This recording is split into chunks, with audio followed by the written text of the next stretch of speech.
Hello, vibrant souls. Welcome back to another episode of the Narrator Ramirez podcast. It's a Sunday. I'm recording on a Sunday, and not only do I feel like it's a Sunday, I also look like a Sunday. So, cheers to that. I hope you guys are having a beautiful weekend, and I hope the start of your week goes very, very well. So before I start on the topic for this episode, I wanted to share with you guys a couple of things that I have been doing outside of this podcast. So if you're curious to listen to some other stuff, here are some other stuff. So one of the things that one of my friends and I do, and it's been happening every Sunday, but we're actually moving it to Mondays, is that we host a live segment called How Did We Arrive There? So it's going to be now Mondays, starting the 26th. I believe it was the 26th at 5 p.m. Pacific time. And the topic of conversations is everything revolving around how did we get there? Earlier, we had a conversation of how did we get to this place of creating expectations and assumptions? How do we get there to the spaces of what other people assume and expect from us?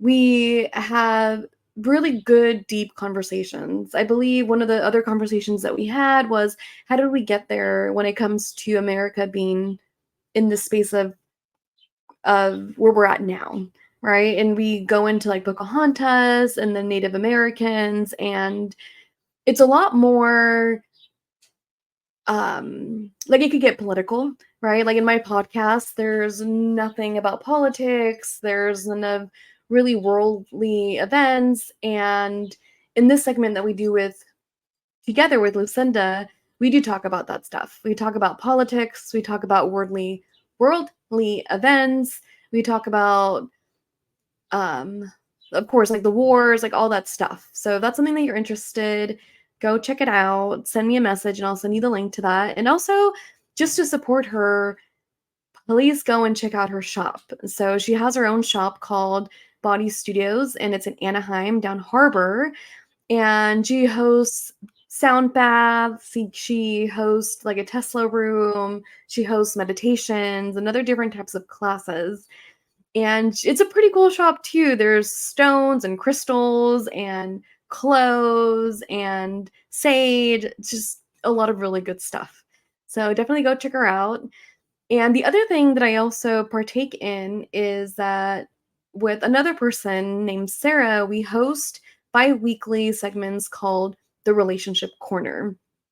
And for this one, all the topics is around relationships, the relationship that we have with our partners, with our family members, with our children, with money, with work, the relationships we have in our lives. And again, it goes pretty deep and it's really open and we explore out loud. And it's the first and the third Tuesday of every month at 2 p.m. Pacific time.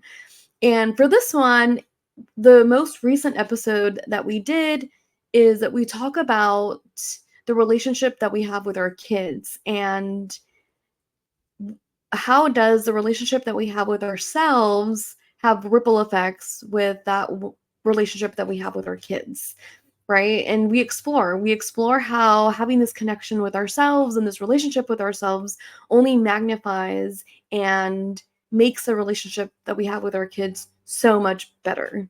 So again, just to give you a little bit of a debrief of those two different live segments that we have. So they are live, so you're more than welcome to go in there and comment and question and just watch as it's happening in the real time. So yeah, so I'm leaving to Canada on Friday and I'm so excited. I'm excited. Most of you guys that I've talked to or obviously that are very close in my life know that I'm going to Canada to do this course called the Rubenfeld Synergy course. I won't share too much about it because I do want to do a whole podcast about it, but I'm going for a week, a little bit over a week for the class, and I will be recording a podcast over there. So it's in Canada, like I said, and I'm going to be taking my laptop, my beautiful microphone, and I'll most likely be talking about synergy and the modality that I'm learning and what's going on in real time as I'm up there. So on my podcast, I have this segment called the Vibrant Unknown series. And I've only done one so far out of like the 20 episodes that I have. And this series is about me recording a podcast when I'm not in the US or when I'm not in California. So I have one of those episodes, and it's about a trip to Oregon that we took and just sharing some kind of, not some kind of, I shared like an experience that I had while we were driving up there, and just like the snow and the truck driver and all that good stuff. So definitely go check it out. I believe it's like episode 5 or something. But okay. So getting down to this week's episode is I would love to talk about finding the space that we so much desire and that we know that it exists, but we may not be there in the moment right now. So the reason why I want to talk about this, and I'm talking out loud, I have no notes for this one, so universe, guide me. Guide me, guide me, guide me. I woke up to, I'm pretty sure you guys do this too on Facebook and Instagram. There's a section of memories, right? And I woke up this morning, and that's like the first thing that I do sometimes is go check out the memories. And one of the memories that popped up was um a picture of me hiking by myself, and the caption said, let me actually check it out. Let me see. It was something on the lines of like, I crave for a space that I know exists, but it's not there. So let me see. So yeah, it says, I'm homesick for a place that I've never been to, but that I know exists. And today I reposted it, and I reposted it with, oh, like I found it. Like it's here. I can honestly say that I found it. And at the time, during that post 7 years ago, I was going through a breakup. There was still a lot of my own being where I was looking outside of myself for answers, for validation, for moments of feeling wanted, of feeling loved, and really looking outside of myself with like this desperate energy of having my cup in my heart fulfilled, right? And I mean, I took a lot of hobbies with it, like hiking became a thing for me, and it guided me to my journey to like where I'm at now too. But so it's those spaces, because I don't know if you guys feel that way or have felt that way or in a journey in this moment of figuring out something along the same lines. And I just want to talk out loud about what's guided me to find that place within myself. And what I really call this place is home or peace. And this space of wholeness that, again, like I've been looking outside of myself all my life, even with accomplishments, right? And certificates and all this good stuff. And now in the space that I am now is okay, I don't need any of that. Like, yes, of course it feels good. It feels good to have somebody make you feel that you're wanted, but I don't need it. I'm not desperately trying to look for it or desperately trying to find a thing or someone or a situation to make me feel that way. I'm in a space in my life right now where, oh, I can feel that within myself, and it's a lovely. So how did I get here, right? Going back to a little bit of the segments of how did you arrive there? How did I get here? Really good question, Narita. Okay. So I would say that one of the first things that helped me get here is that I did take on more hobbies that would make me feel fulfilled. And it wasn't in a way of, okay, let me fill it in, let me fill in the void. It was more so a hobby that I took on that did make me be in solitude more often, that did make me reflect and ponder and be more honest with myself, that guided me to have a deeper connection with myself. So one of these things is actually hiking. So I love hiking, and I didn't do it with that intention. Like I did hiking because I was curious, right? I was very curious to be out in the wilderness and to explore the mountains, to have some boots, to explore the creeks. And along the journey, I found myself deeper and deeper, and I was becoming more aware of like my thoughts and my own personal truths and how I was lying to myself and what things I was hurting over. And through hiking, it also gave me such a bigger perspective of, oh my God, there's so much more to life, right? Like the world is so massive. These mountains are so massive. And as I was going through the trails, it just made me become more present in my life. Look at these butterflies. Look at this little ant. Look at these flowers. It just really aligned with my soul. And so during that time, I did this hike challenge called the 52 hike challenge, in which you hike once a week. And I stayed committed to it and I did it, and there was so much growth through it. So for me, as I'm pondering out loud, I would say that the first thing would be like, what are your curiosities to try? What are your curiosities that you've been wanting to do for a long time, or that you wanted to do when you were a kid, but you just didn't know how?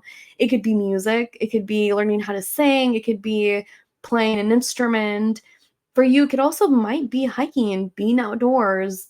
It could be learning how to draw. It could be like taking dance classes. Whatever that curiosity is, follow it.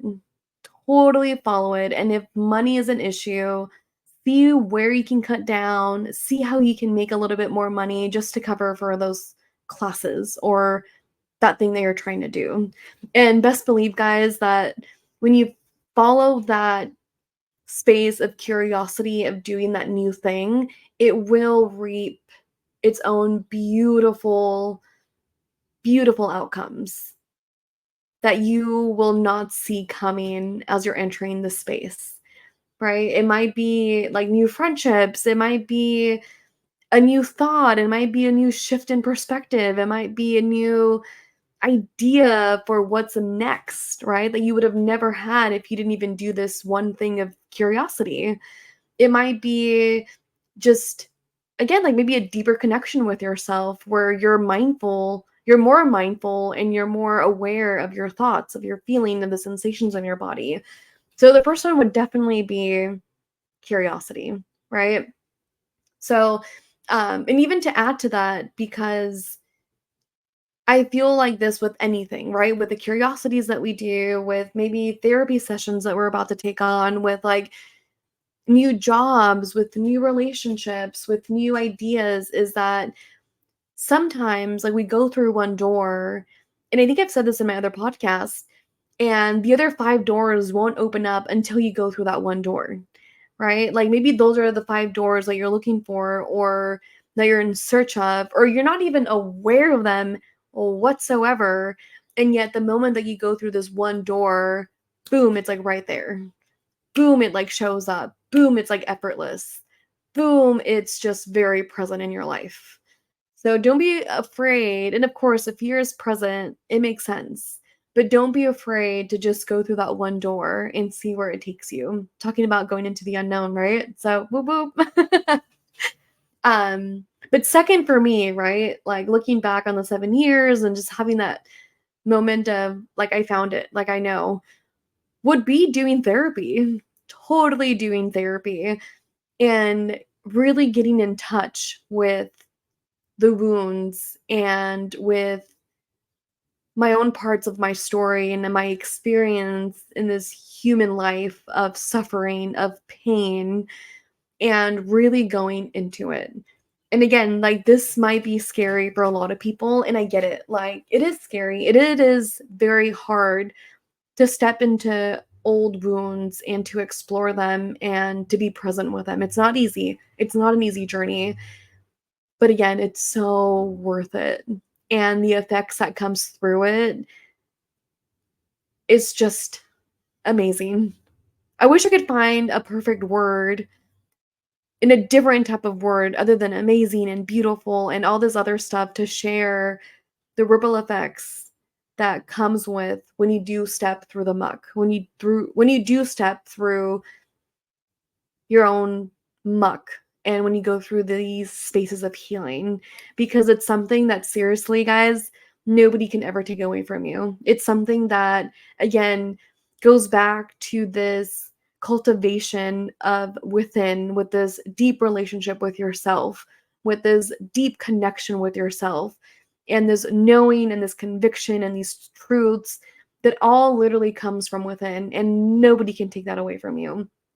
And I think that's one of the main things that I would emphasize too when it comes to finding this place that you know exists, but you're still trying to find it, is doing the work, right? What I mentioned before when I started this podcast is that there was spaces in my life where I was so desperately trying to seek to feel wanted, to feel loved, to feel seen, to feel heard.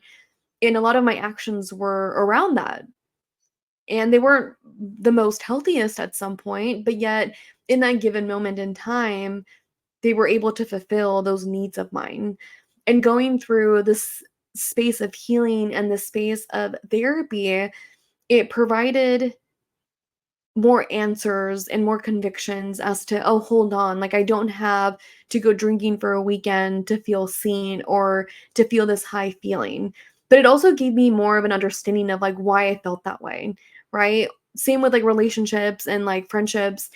Doing the work and being in those therapeutic spaces gave me such an awareness of, oh, like I see what happened in my own personal life for me to be in those spaces of seeking it outside of myself. And it was going back into those spaces, and not to say that I was reliving them, but to reflect and to sit with it and to sit with those feelings and to let it out and to release and to give it a different story, right? So one of the things that I wanted to share with you guys, even with this, just to give you a little bit of an example, and I have an episode on this too, sharing more about like my deepest wound and how it was also my biggest blessing. So go check it out. It's on, I think it's episode like 16 or something. But for me was uncovering more of my abandonment issues. And I was given up as a toddler, maybe as an infant. I think I was like 6 or 8 months. And a lot of that came with its own baggage. And I didn't find out until I was in grade school, and it wasn't the best way to find out. Like, it was kind of pretty shitty how I found out. But nonetheless, I was in grade school and my whole world came crashing down. And that alone had its own effects of the rest of my upbringing up until I started doing therapy, right? It's like that's where the feelings of unwantedness came through. Those are the feelings of feeling like I wasn't heard or that I wasn't needed or that I was unlovable came through, right? Being given up. One of the first stories that I told myself as a kid was like, "Oh my god, my mom doesn't want me." And even then as I was learning through my own muck, I've learned so much more about like what happens to an infant when they are given up by their mothers and what happens when it's within, like those 8 months when the baby is like out in the world.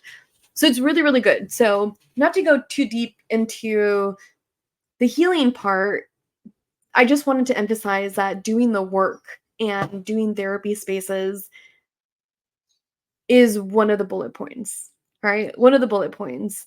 Um, and I before I move on to the third one, and it doesn't have to be so much all at once, right? So I know there's people that when taking therapy or when being curious about therapy, it might feel like you have to uncover and unprocess everything within the first couple of weeks or the first couple of sessions. And no, like it doesn't work that way sometimes. It totally doesn't work that way. It took me about 3 years of doing therapy to officially go into the wound. And in those 3 years, we talked about things of the simple things of my life when it came to romantic relationships. Not simple, right? Because it didn't feel simple at the time. We talked about friendships. We talked about like my family dynamic. We talked about my role as an aunt, my role as a daughter. We talked about like boundaries. And all of that, like looking back, was literally leading up for me to be able to go into the muck. Because sometimes our bodies and our nervous systems and our brains, like we can't do that in that exact moment. Like it could be too much and we can literally hurt ourselves through it. So it's like going in it with where we're at and it being okay where we're at. And if it takes 5 years, takes 3 years, takes 20 fucking years, like it's okay, right? Totally okay. So with that, like I remember for those 3 years, for me it also became a space of creating safety and creating connection with the person, with my therapist, and connecting more to myself, right? And it's crazy because it's one of those things where a conversation or a therapy session about boundaries and being able to say no, it still does connect to that inner wound in some way and somehow, right? So the way that I see it, it's like peeling the onion, right? You're not going to go to the core right away. It's like you peel one by one by one, and then at its given time, you'll get to that core, and you'll be ready. Like it'll be a space where you're officially ready to see it, to feel it, to process it. So just a little reminder. Okay. So the third thing, right? Let me reread that thing again, what I posted. So I'm homesick for a place that I've never been to, but I know exists. Yeah. So for a while, I thought when I went to Vietnam that it was that it was like, oh, this is that thing that I was talking about. Because again, like this pops up every year, right? Um, So I was like, "Oh, like, this is it." And then at some point, it was like, "No, like, I don't think this is it. Like, I really don't think this is it." But it did add to it, right? And I think Vietnam was part of what I said with my first bullet point of being curious and following my curiosity. So I would say the third one that pops up for me right now is, like, meditating. So it might be so cliche almost, but meditation and even doing practices of breath work guided me to those spaces within myself, to those realizations, again, to like those aha moments, to the moments when I was being truthful with myself and those moments where maybe I was lying to myself.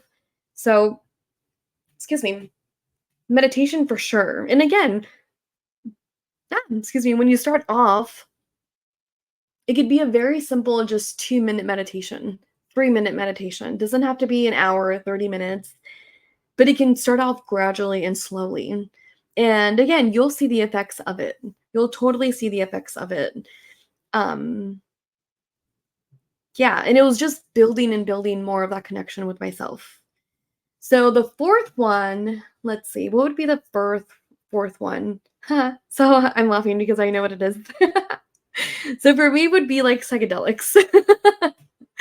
So you guys might be totally put off the moment that I said that, but I am sharing from my experience, and if you're curious about this, let me know. But for me would be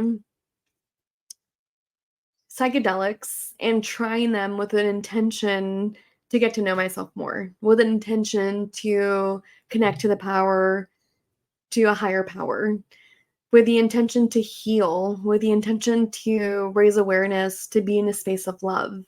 So again, I'm not going to go too deep into it because I do want to share another episode talking about psychedelics and my experiences with it. And again, like I'm not a doctor, I'm not a therapist, I'm not a psychologist, I'm none of that. So I'm only sharing from my own personal experience to share stories and to share what's worked for me. And I'll share again like another episode sharing more about this itself.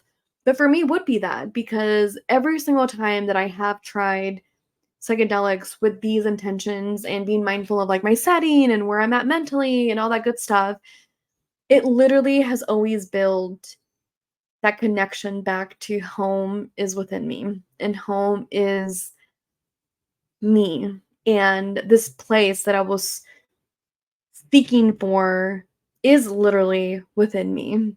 And actually I just read it. Oh my god, and it just dawned on me like, "Oh shit, okay." Um I've been reading A Course in Miracles. And I have been reading A Course in Miracles for years now, right? And I always try to keep rereading it, keep redoing the the prayer book. It's a really, really sweet book. And it talks about miracles, it talks about fear, it talks about our ego, it talks about how we are one with God and one with the creator. Really good book, really thick book. I would show you, but I don't have it with me right now. It's over there. But one of the things that it said that I recently read is that something along the lines of the kingdom of heaven is not outside of you and it's not within you. The kingdom of heaven is you. So I was like, oh shit. So as I said it right now that I'm talking out loud, I'm like, oh shit, like I just got that. I read it like a couple of times, but this is the first time where I actually could feel it in my body, like, oh yeah, like that's it. It's you. So that's awesome. Okay, anyways, so one other thing that I would add, let's see. Let me go back to that picture because when I see the picture, I'm like, "Oh, yes." Let's see. Let me show you guys the picture. Okay. So this is the picture. If you guys are on YouTube, you guys can see it. Ah, but that's it. So I'm homesick for a place that I've never been to, but I know exists. Yeah. So I would say that would be like it for now. So it would be one oh, what was my first one? Now I'm like, fuck. Okay, so definitely one would be hiking. See, I remembered. The second one would be doing the work, the therapy work. Three for me would be meditation, and four would be the healing spaces while on psychedelics, mushrooms. Um, so those are like my four. And even with therapy, like I think also like try different ones. Like I didn't do your regular therapy. I didn't do the talk therapy. I've been doing the Rubenfeld synergy type of therapy, which is what I'm training for right now. So I'm going to be entering my second year this weekend. So if you're interested to also give that a shot, let me know because maybe we can connect and we can stay connected and I can tell you more about it and share with you more of what it is one on one. So when I am certified, I can be your therapist, I can be your synergist, and that'd be really good. That'd be awesome. Psychedelic, same thing. I'll do another episode about it as well, and I'll be more detailed and more specific as to like how. And again, I'm not a therapist. I'm not a doctor. I'm not suggesting you go try it. So I'm only sharing from experience. But yeah, so for now, those would be mine. And if anything pops up, best believe that I will do another podcast episode about it. So yeah. Okay. So with that said, let's see. Yeah. With that said, in the moment, ponder on three things that you're grateful for today. Three things that have made you smile, maybe this weekend. Doesn't have to be today. This weekend, or if you're listening to this during the week, this week. Ponder on three things that have made you feel grateful and that have made you feel love, the emotion of love. For me, that would be hey, again, it's always friends. I love my fucking people. If you're listening to this, you know who you are, but I love my fucking people. It would be one would be friends. I'm really, really grateful for the tribe that I have in this moment in my life. Ooh, I want to tear up. Okay. Um, okay, so I want to tear up because I really, really do feel so much gratitude for the people in my life. Because there have been moments in my life where I didn't have close, close friends. Or, there was a period in my life where it was just my boyfriend and I. And of course, I've always had my best friend in my life. But even that, our friendship has gotten so deep and so vulnerable. Ah, yeah. And it's a different type of friendship than what we had when we were younger. Um, so I'm really grateful for my tribe because I do feel love and I do feel grateful, like gratitude, and I do feel like it's this like energy of consistently feeling heard and it's not what I'm talking about of this desperate need to feel heard and stuff like that. It's a very different. It's just like that connection, like human to human, you know? So very, very grateful for them. I've shared in like other episodes where, like I'm going through this time in my life and there's like heartbreak and they just make it so easy and they make it feel like it's so normal and it's so human and yeah, it's so nice. Okay, maybe that's like all my 3 years just like friends. Okay. So one would be friends. Um, two would be the hikes that I've been on recently.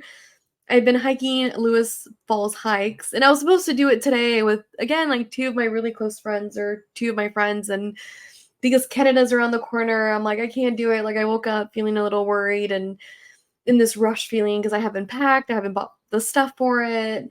Um, and I have work and it's going to be like a really busy work week for me because I am leaving. So I was going to do it again. Like maybe I think it was like the third time this week of the hike. Didn't get to it, but it's okay. And I'm grateful for my breath.